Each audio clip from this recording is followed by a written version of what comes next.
안녕하세요. 이것이 기독교 영성이다의 신덕식 교수입니다.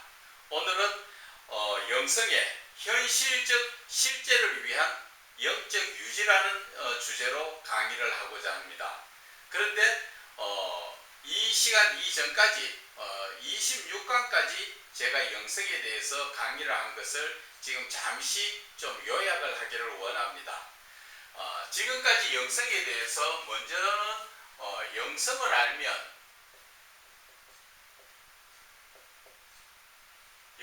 알면 영적 유익에 대해서 말씀드렸죠.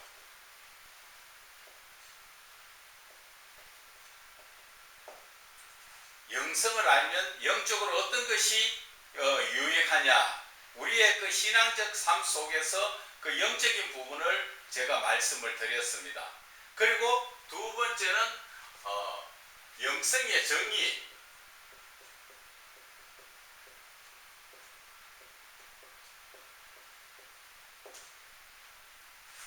영성이 어떤 것인가, 거기에 대해서 정의를 내려드렸습니다. 이 영성이라는 자체가 개신교에서, 기독교에서 이야기하는, 통틀어서 기독교 전체까지도 이야기할 수 있는 영성이라는 자체에 대해서 제가 정의를 내려드렸습니다. 그래서 영성을 알고 영성이 어떤 것인가, 그 정의에 대해서 강의를 했고, 그 다음에 제가 지난 시간까지 했는 것이 영성 회복이죠.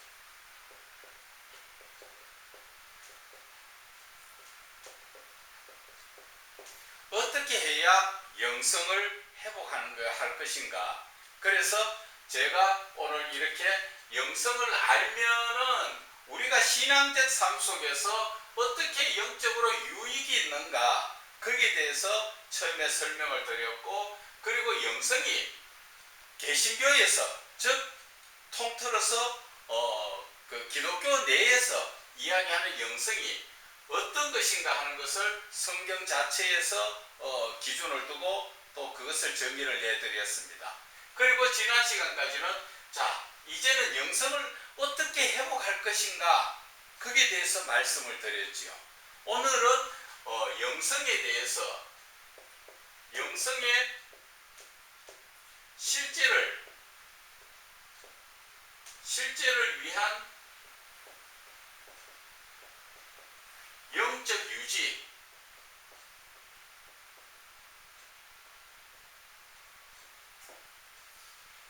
영성의 실제를 이루기 위해서 현실적으로 영성의 실제를 이루기 위해서 우리는 어떻게 영적으로 유지를 해야 되는가 하는 것을 말씀을 드리고자 합니다. 많은 분들이 영성에 대해서 이야기도 듣고 나름대로 신앙적 삶 속에서 영적인 부분을 계속 이어가야 되는데, 우리의 그 신앙적 삶에서 지금 영적으로 유지되는 부분들이 참 적습니다. 여러분들도 한번 생각을 해보시기 바랍니다. 일주일에 한 번 주일날 나와서 하나님의 말씀을 듣는다고 해서 그 영적인 부분이 유지가 됩니까? 거의 대부분 안 되지요. 교회 와서 주일날 하나님 앞에 참 신령과 진정으로 예배 드리고 그 말씀을 듣고 나아갈 때쯤 되면은 그 하나 들은 말씀은 100명에 90명은 다 잊어버립니다. 그죠? 무슨 말씀 들은가 모릅니다. 그리고 밖에 나가자마자 접하는 것이 세상과 내가 접해지니까 결국 어떠한 모습이 됩니까? 세상적 삶으로 금방 돌아가 버리죠. 그래서 안타깝다는 것이죠. 우리가 지금까지도 마찬가지지요. 영성을 알면 어떤 게 좋은 것인가를 제가 이 그 유익에 대해서 큰 말씀드리고, 그러면 영성이 무엇인가 그 정의를 내드렸습니다. 그러면은 이 영성의 정의를 내드렸으면 이것이 영성이구나. 그러면은 어떻게 해야 영성을 우리가 회복할 수 있는가, 거기에 대해서도 오늘 지난 시간까지 말씀드렸지요. 그래서 우리가 영성을 회복하는 것이 어떻게 해야 하는 것을 배웠단 말입니다. 그러면은 이제 배운 영성 회복을 내가 영성을 회복했어도 그것이 현실적인 삶에서 영성의 실제가 내 현실적인 삶 속에서 영성의 실제가 계속 유지되어 나가야 되는 것이지요. 그런데 우리는 이 교회만 나가면 거의 잊어버리죠. 그래서 참 안타깝다는 것이고, 또 이렇게 이 영성에 대해서 정확하게 바로 알고 잡아주는 그 영성 전문 사역자들이 거의 없습니다.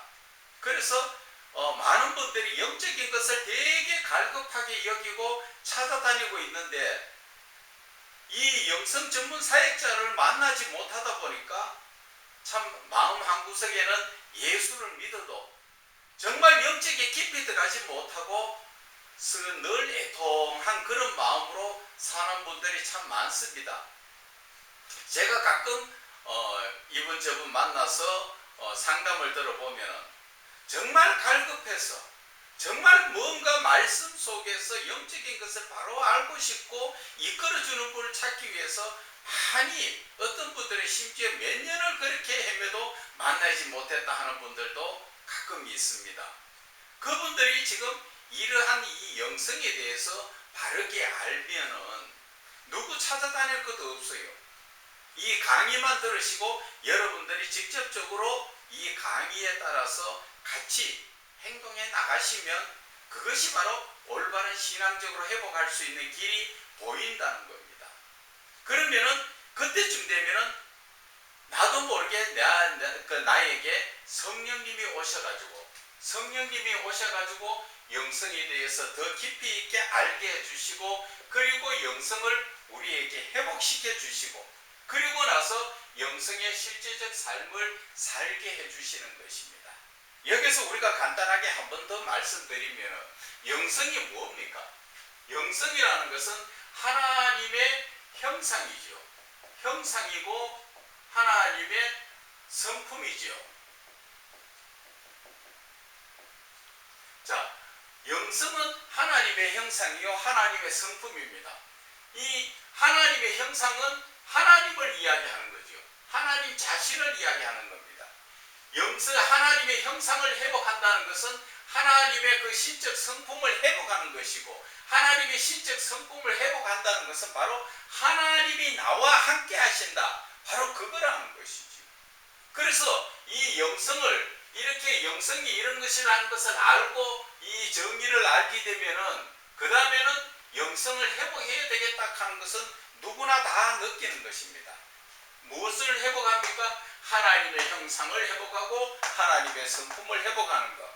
그래서 성경에는 사도 바울이 이야기하죠. 그리스도의 형상을 이루기까지, 그리고 예수 그리스도의 그 마음을 본받으라. 그죠? 예수 그리스도를 본받으라. 그러한 얘기를 하는 거죠. 거기에서 이야기하는 그 예수 그리스도의 형상이라는 것이, 또 예수를 본받는다는 것이 이 외형적, 하나님의 외형적 모습을 이야기하는 게 아니죠. 외형을 이야기하는 게 아닙니다. 이것은 바로 나의 내면의 하나님의 성품을 이야기하는 것입니다. 이 하나님의 성품이 나에게 회복된다는 자체는 결국 내 속에 하나님이 임재하신다는 것이죠. 거기에 비해서 제가 쉽게 또 말씀드린 것이 있죠. 성경에는 보면은 하나님께서 내가 거룩하니 너희도 거룩해라. 거룩이라는 자체가 바로 하나님의 성품이시죠. 그것이 너희도 거룩해라. 너희도 하나님의 성품을 회복해라. 왜 하나님께서는 이 거룩한 성품을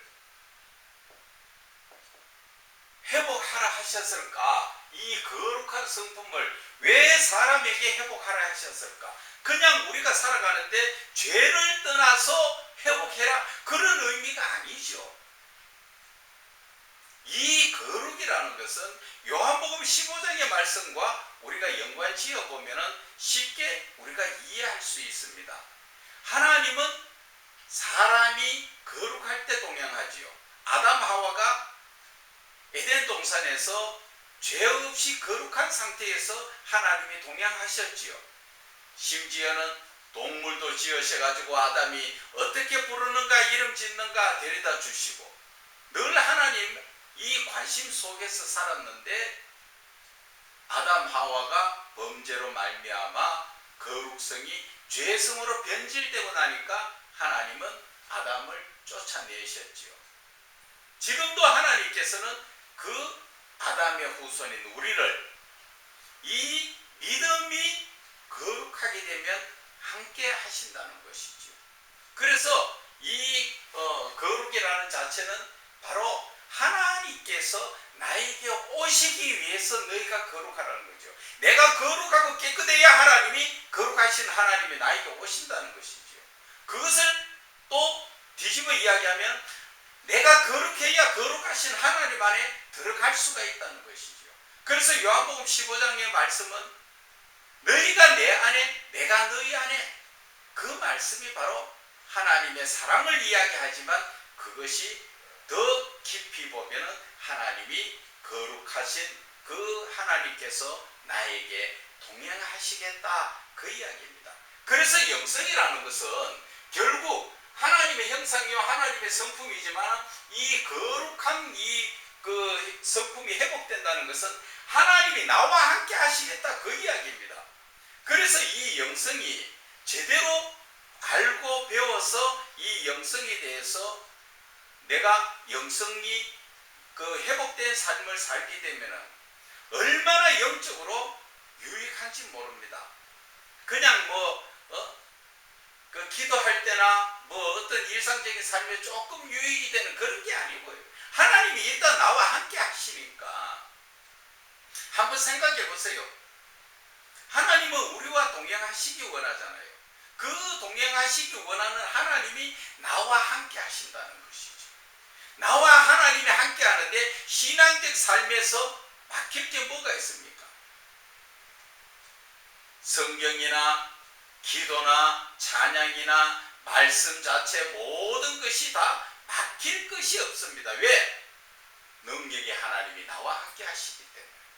그래서 영성이 중요한 것이고, 자, 그래서 지난 시간까지는 영성을 어떻게 회복할 것인가에 대해서 회복의 말씀드렸고, 오늘은 그러면 그 회복된 영성을 가지고 실제적인 우리의 지금 현실적인 이 삶에서 어떻게 이 영적 유지를 할 것인가. 한번 맛봤다고 해서 그게 끝이 아니고 이 하나님이 나에게 오셔가지고 나와 같이 동행하는 삶, 하나님을 보내지 않고 꼭 붙들고 살아야 되는 그러한 것을 이야기하는 것입니다. 그래서 이 영성이 회복되는 삶은 그것은 유지를 한다는 것은 바로 믿음이 현실의 삶이 되어야 된다. 내가 지금 하나님을 믿는다고 하는 그 믿음이 현실적인 내 삶에서 믿음이 나타나야 된다는 것이죠. 그래서 믿음이 그 전에 제가 뭐라고 또 강의를 해드렸습니까? 믿음이라는 것은, 그죠? 믿음이라는 것은 하나님을 사랑하는 것이고 하나님 말씀에 순종하는 것이다. 제가 이 믿음의 정의를 이렇게 내드렸죠. 그래서 이 믿음을 우리의 삶에서 믿음이 현실적인 삶이 되려면은 우리는 늘 하나님을 사랑을 해야 됩니다.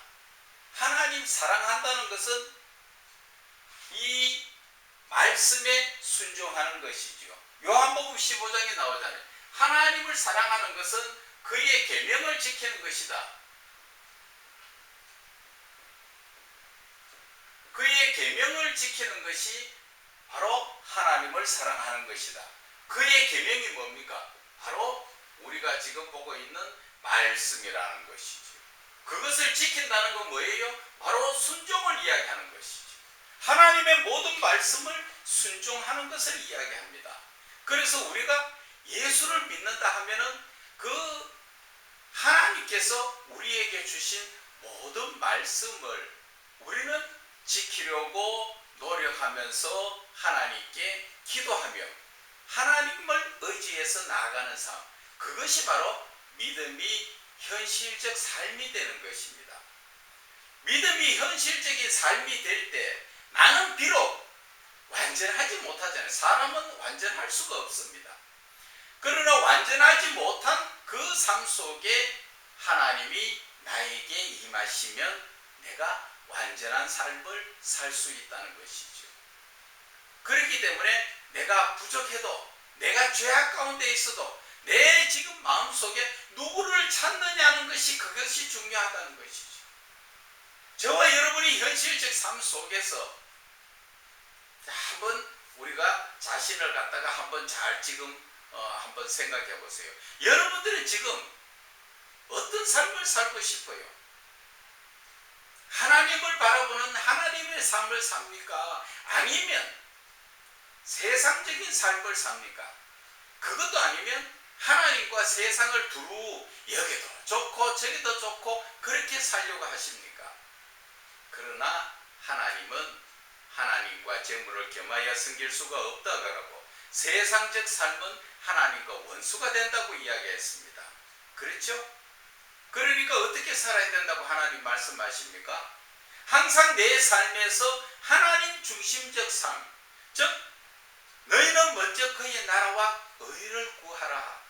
하나님 중심적 삶을 살게 되면은 하나님께서 우리의 삶을 책임져 주신다 그러죠.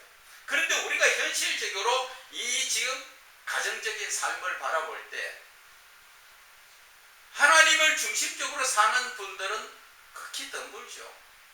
주로 보면 내가 계획 세우고 언제 어디 나가서 어떻게 해서 돈을 벌어가지고 어떻게 무엇을 해나가고 어떻게 모든 것을 그 우리의 머릿속에서 계획을 짜서 그 계획을 따라서 살다 보니까 하나님을 믿기는 믿는다고 하지만 제대로 하나님을 믿는 게 아니죠.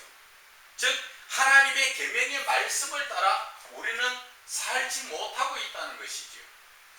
그래서 우리가 이 영성을 회복했으면 영적 유지를 해야 되는데 이 영적 유지를 하기 위해서는 하나님의 말씀대로 살아야 된다 그겁니다. 하나님의 말씀대로 사는 것이 하나님을 사랑하는 거라고 요한복음 15장에 말하지 않았습니까? 그렇죠? 그래서 하나님을 사랑한다는 것은 눈에 보이지 않는 하나님 어떻게 사랑할 것입니까? 그것은 성경에 예수님께서 말씀하셨죠. 하나님을 사랑할 때는 마음을 다하고 뜻을 다하고 목숨을 다하고 힘을 다하여 주 너희 하나님을 사랑하라.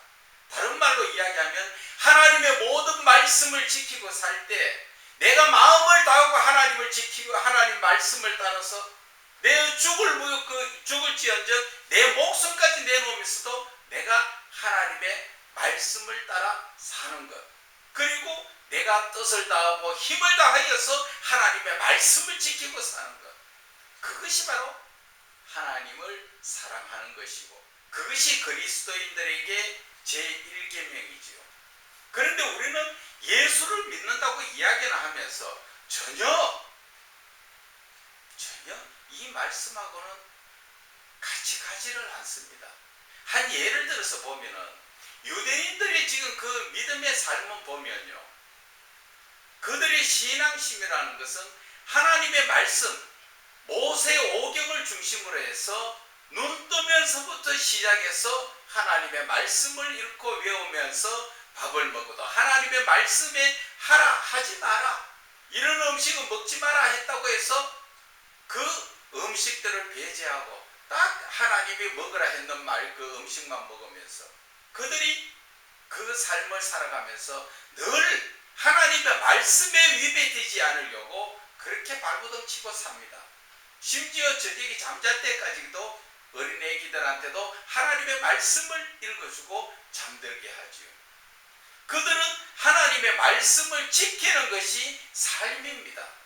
그런데 우리는 참감람나무에 접붙임받은 돌감람나무 가지예요.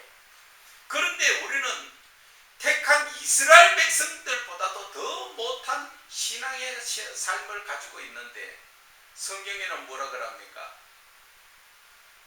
원가지도 잘랐는데 접붙임 받은 그 가지야 더 쉽게 잘라지지 않겠느냐 하는 얘기죠. 다른 말로 이야기하면은 유대인들의 그 믿음의 삶보다 우리가 더 믿음을 가지고 살아야 되는데 우리는 유대인들의 반도 못 따라갑니다. 그러한 신앙적 삶을 가지고 하나님이 과연 기뻐하시겠느냐.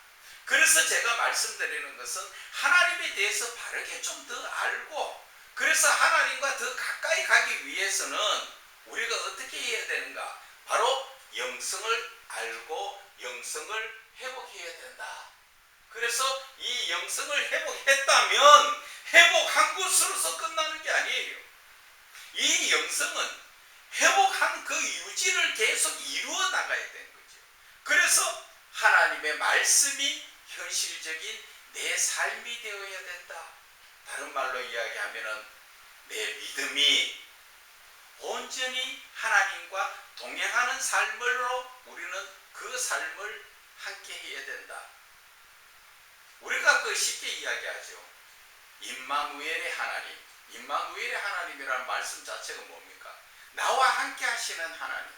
나와 함께 하시는 하나님과 우리는 계속적으로 매일 매 순간까지 우리는 같이 동행하잖아요. 그런데도 나는 늘 하나님의 손을 놓고 세상 쪽으로 헤매고 다니는 꼭 동물원에 가서 그 이것저것 구경하다 부모의 손을 놓고 지 좋은 대로 구경하다가 결국 부모를 잃어버린 미아처럼 우리의 삶이 그렇다는 것입니다. 여러분들 동의 안 하십니까? 또 지금 이 영상을 보시는 분 중에서는 하나님을 바르게 잘 섬기는 분도 계시는 거 맞아요. 그러나 지금 한국의 이 교회를 한번 봐보세요. 주위의 종들을 한번 봐보세요. 큰 교회나 적은 교회나 영적인 계시적인 말씀이 있어야 되는데 영적 계시적인 말씀이 얼마나 있습니까? 한국 지금 교회 이 전염병으로 인해서 지금 비대면을 찾고 이러면서 얼마나 많이 지금 무너져 가고 있습니까? 처음에는 비대면이라 하니까 안 된다고 난리쳤지만 이제는 그저 그런 대로 목회자들이 별 의미를 못 느끼지요. 지금 너무나 많은 영혼들이 바깥에서 헤매고 있습니다. 그것도 세상 유혹이 이끌려서 하나님의 손을 잠시 놓고 지금 세상 쪽으로 자꾸 빠져들어가고 있다는 것입니다. 이럴 때 이 목자들이 무엇을 해야 됩니까? 목자들이 먼저 이 영성에 대해서 알고 회복해서 그 한 영혼이라도 빨리 그 집에 올려야죠. 여러분들 지금 전도 이야기를 참 많이 하시는데 지금은 전염병으로 인해서 그 전도가 안 된다, 못한다 그렇게 말씀하시죠. 전도 못하신 분들은 세월이 지나가면서도 천천히 하면 되겠죠. 그러나 더 급한 문제가 예수를 믿다가 지금 빠지는 사람들입니다. 하나님을 자꾸 떠나가고 있는 사람들. 언제까지 그냥 보고만 계실 겁니까? 그 영혼들이 한번 믿다가 돌아선 자는요, 정말 그 영혼들을 다시 전도해서 구원하기가 얼마나 어려운지 몰라요. 그러나 지금 꺼져가는 그 불을 빨리 붙들어서 불을 다시 살려주면 그거는 더 쉽게 큰 불이 일어날 수 있잖아요. 무슨 불? 성령의 뜨거운 역사불. 누가 해줘야 됩니까? 저와 여러분이 영성을 빨리 알고 내가 영성에 이렇게 영적인 것에 큰 영향을 미치는구나. 그것을 깨달으시고 빨리 내가 영성을 배우고 영성을 회복하시고 꺼져가는 불 빨리 끄시어 내어가지고 다시 불이 활활 탈 수 있도록 만들어줘야 됩니다. 그러면서 하나님의 성령에 이끌림 받아서 또한 무엇을 해야 됩니까? 전도도 해야 되는 것입니다. 그런데 우리는 너무 지금 기독교인들이 안일한 삶을 살고 있습니다. 이제 예배에 대해서도 별 그렇게 애착심이 안 가죠. 그것이 바로 이 세상 사단 마귀의 그 계략이라는 것을 여러분들은 아셔야 됩니다. 이제 이 강의를 듣고 있는 분들, 정말 이 믿음이 현실의 삶이 계속 이어져야 이 영적 유지를 이루어갈 수 있다는 것이죠. 이 영적 유지를 이루어가기 위해서는 하나님의 말씀을 계명을 지키면서 살아야 된다. 그 계명을 지킨다는 것은 늘 시간만 나면 시편 1편의 말씀처럼 복 있는 자는 하나님의 율법을 즐거워하면서 주야로 묵상한다. 주야로 그냥 읽는다가 아니라 그 말씀을 읽으면서 그 말씀대로 순종하며 산다. 그 이야기입니다. 그래서 우리가 영성을 한순간 그냥 은혜 받아가지고 잠깐 해보니까 하나님의 그 성품이 회복되더라. 그걸로 끝나는 것이 아니라 회복이 계속 이어져야 되죠. 그것을 위해서 우리는 항상 내 삶이 믿음의 실질적인 삶이 되어야 된다는 것입니다. 하나님 말씀 안에서 하나님 말씀 붙들고 여러분들이 성경 보실 때 그냥 읽지 마시고 하나님 앞에 항상 기도하는 마음으로 같이 읽으세요. 그리고 그 말씀도 묵상, 즉 생각도 하면서 그렇게 읽으셔야 그 안에서 성령 역사가 일어납니다. 그래서 말씀을 읽을 때 하나님, 이 말씀이 뭐예요? 그리고 또 이 말씀이 그 무엇을 이야기하는가 생각도 해보고 하나님께 그렇게 기도하면서 하나님, 이 말씀을 통해서 내가 무엇을 하기를 원하십니까? 그런 기도를 할 때 하나님의 영적 계시가 우리에게 느껴지게 되는 것입니다. 그것을 위해서 우리는 늘 이 삶이 내가 그냥 시간 날 때 하나님의 말씀 잠깐 보는 것이 아니라 늘 하나님의 말씀을 우리는 가까이 하고 시간만 나면 묵상하면서 그 말씀 속에서 살아야 하는 것입니다. 그것이 바로 오늘 영성을 회복하는 이 실제적인 삶에 내가 현실적으로 영성의 삶을 살 때 그것을 유지하기 위한 방법 중에 하나가 첫 번째가 오늘 말씀드린 것이 믿음의 삶을 살아야 된다. 믿음의 현실적 삶. 믿음이 내 현실의 삶이 되어야 한다. 그것을 말씀드리는 것입니다. 여러분들 이해 가십니까? 그래서 우리가 영적 유지를 해야 됩니다. 한순간 여러분들도 그렇지요. 어디에 가서 기도하거나 찬송 부르거나 막 그거 할 때 어느 순간에 막 뜨거워지고 성경 역사가 일어날 때 참 좋지요. 그러나 그 순간이 꺼지고 나니까 또 세상 쪽에 빠져다 보니까 그것이 유지되지 않잖아요. 그래서 제가 하는 말씀은 이 유지를 이루어 가야 된다는 것이죠. 내가 내 삶을 팽개치라는 게 아니라 내 삶 속에서 하나님이 나와 같이 동행하는 삶, 그것을 하기 위해서는 내 믿음이 하나님의 말씀을 순종하면서 내 현실적 삶에 순종하는 것입니다. 하나님의 말씀이 예배 드릴 때만 아멘하고 끝나는 것이 아니라 내 현실적 삶 속에서 항상 기뻐하라 하셨으면 내 삶 속에서 내가 무엇을 하든 간에 기뻐하면서, 기뻐할 일이 없거든. 하나님 왜 기뻐할 일도 없는데 왜 기뻐하라 하십니까? 기도를 하면서 하나님이 나와 함께 하시니까 물어보시면서 이루어 가시면 하나님께서 모든 것에 다 응답을 주십니다. 그리고 여러분들 또 혹시 저의 강의가 부족해서 잘 못 알아듣고 또 이해가 안 가시는 분들은 저에게 연락을 주시면 어떤 방법으로든 만나서 여러분들께 은혜를 베풀어 같이 은혜를 나누겠습니다. 오늘은 여기까지 하겠습니다. 감사합니다.